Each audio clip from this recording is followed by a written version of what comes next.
আজকে উদ্বোধক হিসেবে এখানে এসেছি, পরের দিন আসবো অভিনেতা হিসেবে। মাননীয় মুখ্যমন্ত্রীর অনুপ্রেরণায় বিশিষ্ট নাট্যকার তথা রাজ্যের শিক্ষামন্ত্রী ব্রাত্য বসুর উদ্যোগে দমদম রবীন্দ্র ভবনে 16 থেকে 26 নাট্যমেলার আয়োজন করা হয়।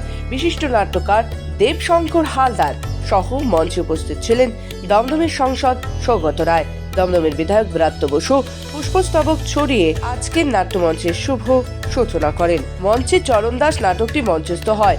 মঞ্চের আহ্বায়ক মৃন্ময় দাস সহ দক্ষিণ দমদম পৌরসভার পৌরপ্রেতা পৌর মাতাগণ সহ অগণিত নাট্যপ্রেমী মানুষেরা নাটক দেখার জন্য রবীন্দ্র মঞ্চে ভিড় জমান।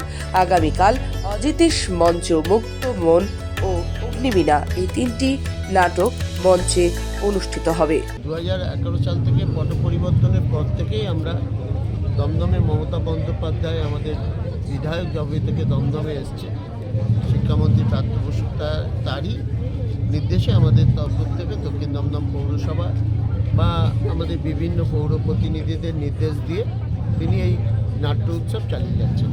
না, আমার তো একটাই বার্তা আছে, যেখানেই উৎসব হচ্ছে আমার মনে হয় আমি সেখানে আছি, এই কারণে আমি নাটকের লোক। কিন্তু এই দক্ষিণ দমদম পৌরসভা বা আমি যাই বলি না কেন, যাদেরই আয়োজনে এই উৎসব হোক না কেন, এই উৎসবে অভিনয় করতে নিজের খুব ভালো লাগে। আজকে উদ্বোধক হিসেবে এখানে এসেছি, পরের দিন আসবো অভিনেতা হিসেবে।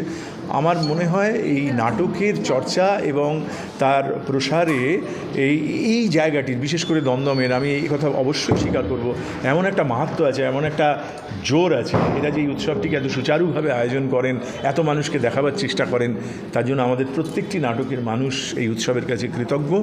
আমি অবাক হই যে এই সময়টায় দাঁড়িয়ে কত রকম উৎসব চলছে, তার মাঝখানেও এই যে মানুষজন আসেন এবং একটি, আমি বলবো, সরাসরি সংযোগের শিল্প নাটককে বলা হয়। জ্যান্ত মানুষের সামনে জ্যান্ত মানুষ এসে দাঁড়ায়, এইটি যে এখানে সংগঠিত হচ্ছে এবং এত সুন্দর আয়োজন, চারপাশটাও সুন্দর করে সাজানো হয়েছে, আমি মুগ্ধ, মোহিত।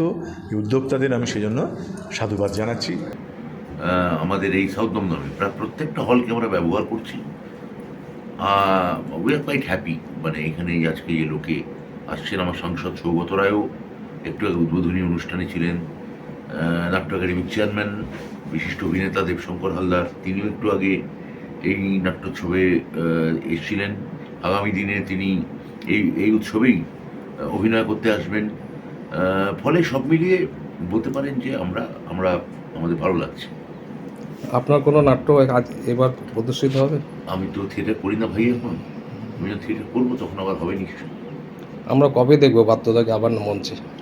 আমি ঠিক দেখিনি, একটু ভেবে নিই জানাতে পারবো।